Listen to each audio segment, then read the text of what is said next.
Hi, thank you for joining us. This is Lorraine Quiros. We are on Lori Live. Today, this show is dedicated to my son, Vincent Anthony Lozano. Is that not a beautiful name or what? I just think that name is so beautiful. I want to dedicate the show to him. This is probably going to be the hardest show that will ever do. So, we are now in 11 states. We're climbing across the U.S., guys. I'm so excited about that. We're still in Canada. Thank you, everybody, for your wonderful comments that you're sending to me. I noticed that we're getting more comments through my email and asking me about certain topics that we can bring up. So this topic was from Texas. They wanted me to talk about losing a loved one. And I've lost some family in my life as well, but losing a son probably takes it all. So we are going to do our gratitude list. We're going to go ahead and talk about love vibes. And we're going to also go into act of kindness. After that routine that we normally do, we're going to go into losing a loved one. After that main subject, we're going to give some shout outs. We're going to close out our day. And let's begin. So let's talk about, first of all, I wanted to share something with everybody here. I used to do my gratitude list and sending love vibes probably like about a year and a half. There was a friend of mine by the name of Sam who I needed to call him one time to tell him that I had some medical issues going on and I needed to go away for treatment. He shared with me, you need to do a gratitude list. Do that right now. Send it out. Oh my God. Okay. So I did that. I sent 10 gratitudes out. And then he also taught me you need to send love to people that have hurt you. Oh my God. So after I got like this excitement about doing it, I started to do this every day. And I noticed that when I did that, something changed in my body. It was a chemistry that changed in my body. So I noticed that I do this every day. It lessens the load of what I'm going through for whatever it is. Because no matter what, there's always something to be grateful every day in your life. Even as far as I'm grateful that there's sun shining right on top of me. At least something like that. So thank you, Sam, for sharing me with this. Now I can share this with the audience and with my viewers so that they have a routine.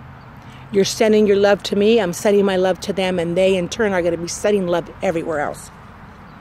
My gratitude list. My first item on gratitude is that I'm grateful that I have the ability to hear. I can hear my children call me mom. I can hear my pets meowing and barking. I love that. I can hear my granddaughter call me grandma. I can hear that. This is true. I was eating outside in a cafe in our city, and I heard, this is why I'm thankful for the ability to hear. I heard someone say, "Hey, is that Lori Live?" Oh my God. I go, "Yes, it's me." This is my first person that ever did this to me. Yes, this is me. Yes, this is me. I'm really grateful that I had the ability to hear that. It was just so cool. Number 2, I'm grateful for classic rock music. Call me crazy. I don't care. I love Led Zeppelin. I love all the classic rock because that melody and the way the song moves me is according to my personality. I don't know if that makes sense, but I love how it makes my body feel. It just rises me to another level and I'm happy. I'm grateful for my Led Zeppelin and for my classic rock. I love it. Next thing I want to talk about is love vibes. Thank you once again, Sam, for showing me and demonstrating to me how to give love vibes out. We send love vibes out to people, events, or situations that are not fair, that we have no control of, or people that have hurt us. We send them love. We send them love. We send them love. I want to send love vibes out, listen to this, to the man who walked right in front of me when I was opening the door to go in the gym. I was opening the door to go to the gym, carrying everything on my back, carrying my purse, carrying my bag, holding the door with my foot, and this guy just walks right in front of me. Okay, whatever. I am sending him love vibes because he did that to me. I usually have a man holding the door for me, but I'm like, whatever, let's just send love vibes, send love vibes. The next part of our routine is we're going to send acts of kindness. I do this every single day. It doesn't even cost you a dime. It can be as small as a smile. Let me show you an act of kindness that I've done today.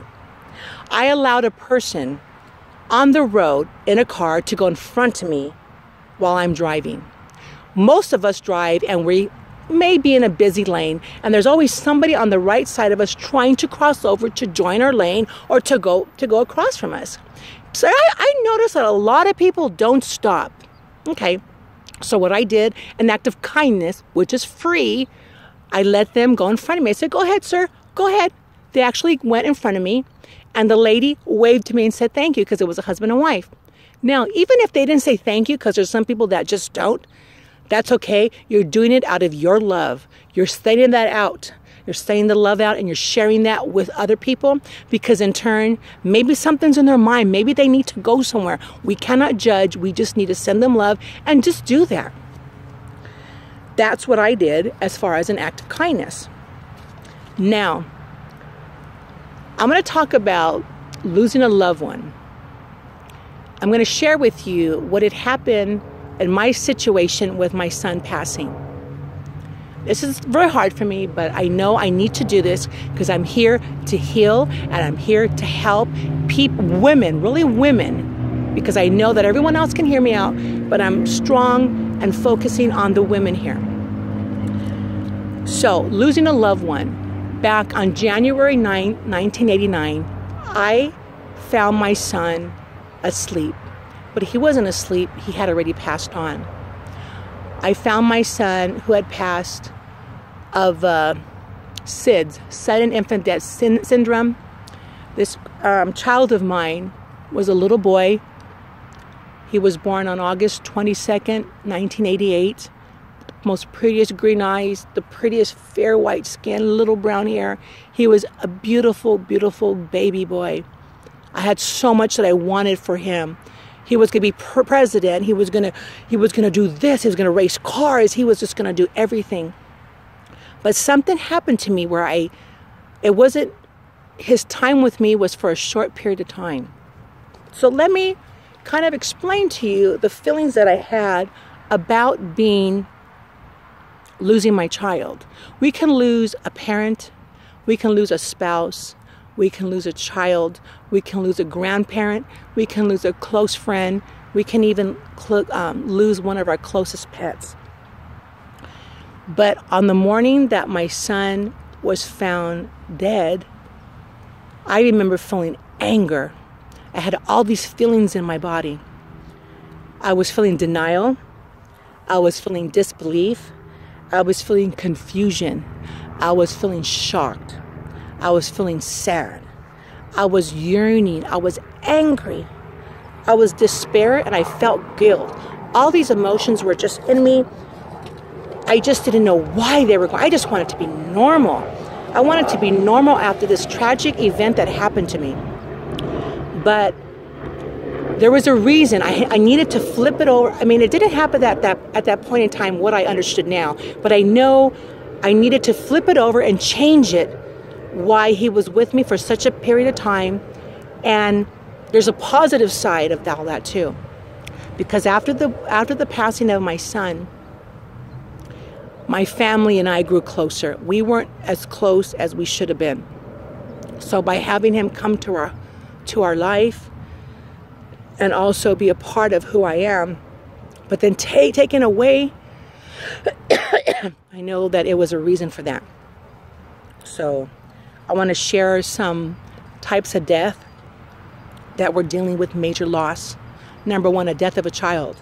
I'm sitting here in a cemetery that my son is at. I normally don't come not because I don't want to be around him. I just want to feel uplifted. When I come, I get sad, but I know there's a reason for me to be here. It's quiet, it's peace. There's a lot of peace here. I hear birds chirping, I hear chimes going. It's a beautiful place to be. When there's a spouse death, a death of a spouse, you're losing your partner. I had an aunt that just lost her spouse, and I don't know what to say to her besides I'm sorry to hear that. I send her love. I want to send her peace. I want to send her to be happy and smile again. There's a loss of a friend. I know I cherish my friends very much. And I have a lot of people that I know, but I have limited friends. That's just how I am. And if I lost one of those, I would have a very hard time. But I know I would get through it. But I would be really, really sad. If you lose a family member or a friend due to loss of suicide, whoa. There's a different set of emotions that go with that. The death of a sibling, losing your sister or your brother. I had a cousin that lost her sister back about a year ago, and they were tight as thieves. They were like so close. I know that bothers her to this day. The loss of a grandparent, you're losing some of your past because all those great times that you had. But for me, losing my child, I was losing my future. I lost part of me that was going to grow with me. I felt cheated, and that's how I felt. So I want to share with you 4 tasks, how we can move forward after the funeral. Because when the funeral's there, everybody's all involved. Everybody come out of town. Everybody comes and brings food. Everyone's happy to see each other. So the focus is really thinking that the focus is about the person that has passed, but in a weird way, it feels like that person is still here. So we're still focusing on, oh my God, we're going to get this already. But after, when everybody goes, when the funeral is closed and everyone's gone, what happens to the person that has lost someone that they love? I'm going to share this with you because I wish that I had something like this when I was going through this. I really wanted to be alone. I didn't want no one to come bother with me because no one really did until after my son died. So I wanted everyone just to leave me alone. I was angry. But I want to share this with everybody because I know we all need this. Because if I didn't get it, I'm sure glad that I'm able to share this with somebody now. Accepting the loss. The first task after the funeral is accepting the reality of the loss. It involves overcoming the natural denial response and realizing that the person is physically dead. Okay, I get that. I don't like hearing that, but it's true. We need to accept that. Number 2, this is hard and people try to avoid this. We need to experience the pain. All I wanted to do was be normal. God darn it. I wanted to be normal. I didn't want to go through this pain. I wanted things to work out. I didn't want this. But we need to experience the pain of grief. It also confronts the denial that is so common in the grieving person. So I don't know how long that took me. That took me pretty much years. I still feel the hurt of my son. I'm masking it really good. And I know I like to experience that on my own.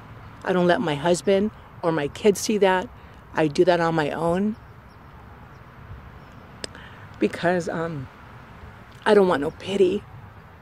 I just want to be able to feel. I don't want to share. Because that's the only thing I have left from him is his memory and even my tears. That's the only thing I have left of him. And I don't want to share that. Because I still feel that it wasn't fair, but I know now, after all the years, why he came in our life and how it changed us. The third task that I want to share with the audience out there, or someone who has lost a loved one, adjusting to an environment in which the deceased is missing. Okay, I get that. Walking past my son's room, knowing that I have to take down his crib, knowing that the clothes in the hamper, I need to move forward without those items anymore. Washing his clothes and giving them away was part of that. Taking down his crib was very hard. I used to take his blanket that he passed on, and I would go into church and I would sit with it, and I would smell him, and I would pray, and I would go to sleep thinking that I was just dreaming. This is just a dream. But I remember smelling. I still have his blanket to this day, and I haven't washed it. I have his pillow that I used to have on the side that I haven't washed. I still want a connection with him. And I remember people telling me, oh, you should just have another baby. You know what, screw off, because you know what? This child meant something to me. Maybe it didn't mean something to somebody else, but this child meant something to me. He was my first and only son. Isn't that something? My only son. The fourth and final task is taking the emotional energy you would have spent on the one who had died and revising it, reinvesting it. At that point, I was 21. I reinvested myself into doing local work with the SIDS support group. We used to get a lot of people to walk the SIDS walk to raise money for SIDS. All my family got involved for that. And I remember wearing a shirt with his name, saying his name and writing his name out. Still gives me a little sadness. My friend that I've known for 48 years, we were friends since we were 2, she named her son, her second son, after my son. And when she told me that, and when I seen him for the very first time, oh my God, I hugged him like he was my son. I want to tell my friend, thank you so much, Jean-Ann. You meant a lot to me when you did that. My son wasn't forgotten, that he's still around. Because a lot of people go on with their lives, and I just don't want my son to not be forgotten. So the audience out there, if you have something that you love, including a child, you will never forget him or her or them. So that's what I did. I did a lot of support work. I did a lot of work with the SIDS. I remember after having my second daughter, I did not want to have my child, my second daughter, wear the whole gear for SIDS protection. I just didn't want to be, alarmed all the time. So I took chances after I had my son to be normal again and have more kids. I learned that everybody deals with death in a different way. I know I did. And you need to open up and talk about it, but only when you're ready. Only when you're ready. I had people say, oh, you have to get back on the horse. You know what, lady, screw off. Don't tell me what I have to do. I know what I'm feeling. I was really, that year after he passed, until the next following year, I was on my own in a way. I was real quiet. I used to do things a lot. I used to think a lot on my own. Because everything changed. Even when I did some of the SIDS work, we were on Channel 7 talking about SIDS. That was really cool. They needed to be out there. The hospital where my son was pronounced dead, they were really involved with SIDS. I mean, they knew about SIDS. They knew how to handle it. They didn't blame the mother for not watching the child or whatever it was, but they gave me handouts and everything on SIDS. And I was real quiet. I remember being alone a lot. I used to come to the cemetery almost every day with this blanket and some of the clothes that were dirty of his, and I would smell it. And I remember I would want him. I used to say to myself, he's just right there in the ground. I want to dig it up. I know it sounds weird. I wanted to dig it up and pick him up and hold him again. He was such a beautiful little boy. He was so beautiful. And you have to allow yourself to be vulnerable because you're grieving. There's nothing wrong with that. I just couldn't stand to hear that you need to be strong. Listen, back off. I don't need to be strong. I need to feel what I have to feel. Once that happens is when after I can be strong. So now I'm strong today so I can be able to help the people who are grieving. So if you're seeing something, you gotta be strong, just shut up, close your mouth. Don't say that to people because they're hurting. Even if it's their grandparent and you need to be strong for your mother. You know what? Forget that. I'm hurting too. And also to allow your friends to be there for you. Allow the people that you want to surround with you. I did the opposite. I pushed everybody away. I'm sitting here opening up myself to you all because it was very, very hard for me, but I didn't want no one around me. I was angry. But years after, I started to overcome that. And allow yourself to be messed up for a while. There's nothing wrong with feeling kind of screwed up. I mean, I felt like I was a mess for like a year. But after the first month, you kind of put your mess together. After the third, fourth month, your messes or the way you feel or all the thoughts that are going crazy are going in different areas, which are actually being aligned for you. Do what you love to do. During the time that my son has passed, I needed to do something different that I love to do. I started to travel, even as small as going on the train, going on a Greyhound. I needed just to get out, and I loved it. I love to swim, so I started to swim more. And I did things that I really love to do.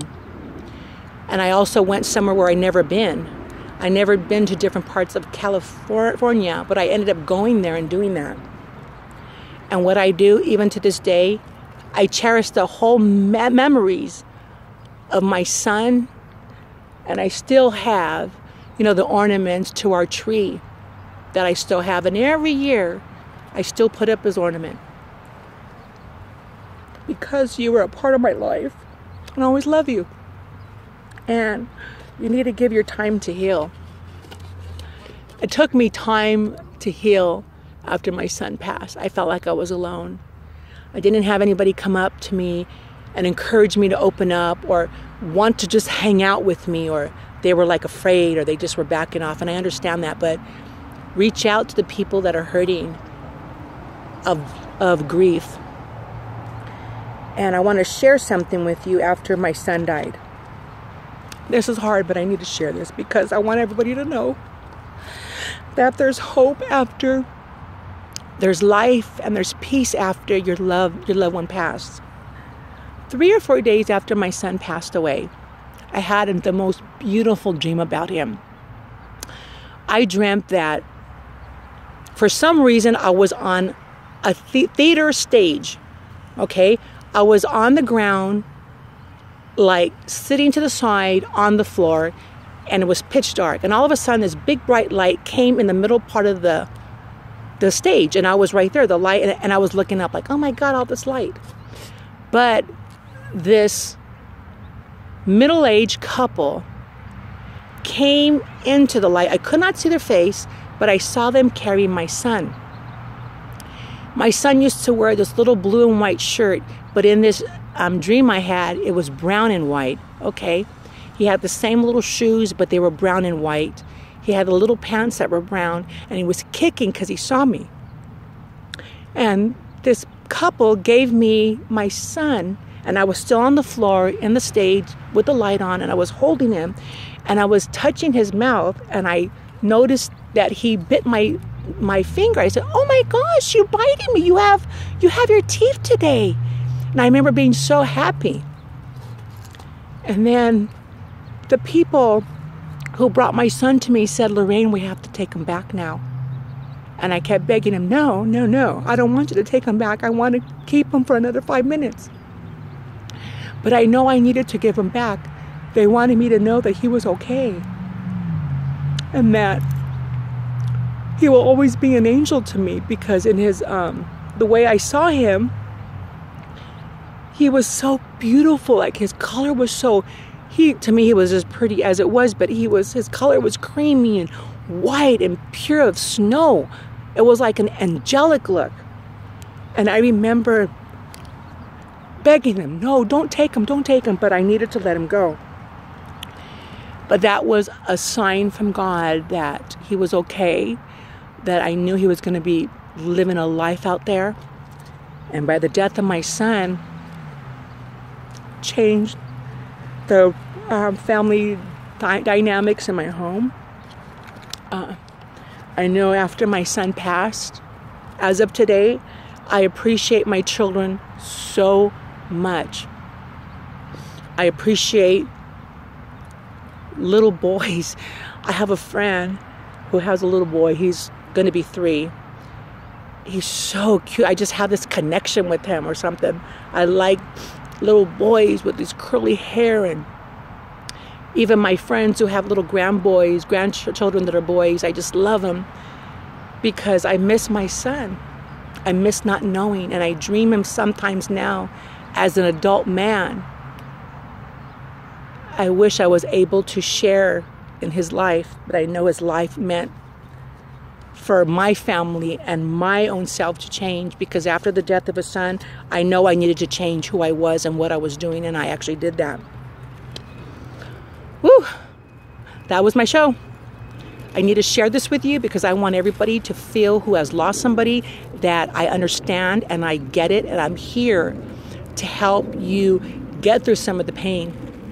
I want to also share with you some numbers. I cannot just start talking about something and not have any kind of support numbers. If you need to have a bereavement number to call after a loss, the number that I have is 1-800-423-8811.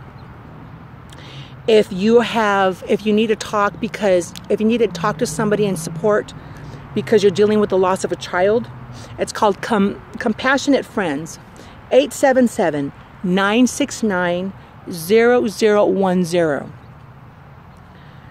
And this was mine, a death of an infant loss. It's called SHARE, 1-800-821-6819. If you lost a pet, like I lost my pets, there's a pet number called VetMed at 1-800-565-1526. There is another an organization called the National Office at CompassionateFriends.org. Maybe you can send them an email to help you connect with somebody to get some type of supportive care. I want to give a shout out to my cousin Linda. She was real close to her family, and she had someone that passed really close to her. I'm shouting out to you because I honor you, and I just want to recognize you for going what you actually had to go through.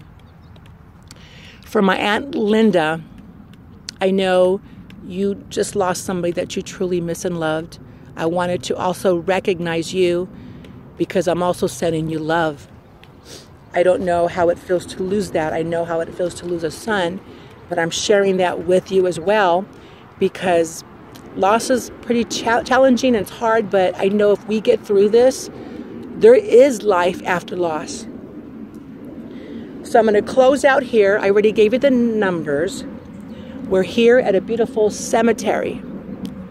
My son's plot is here. It's peaceful, and everybody here loves the one that passed. And there is life after loss. Woo! What a show! What a show! So everybody, I would strongly suggest right now, everybody go to bed with a big smile on your face, and I'm waiting to dream of my son tonight. To go to bed with a big smile on your face and wake up with an enormous amount of confidence and empowerment to take on the day, because dealing with someone that you lose and someone that you lost through death, we need to wake up with empowerment to move forward and get through our day. It's day by day, and it's very true. Time does heal. So this is Lorraine Caros. This is Lori Live. May you never be the same.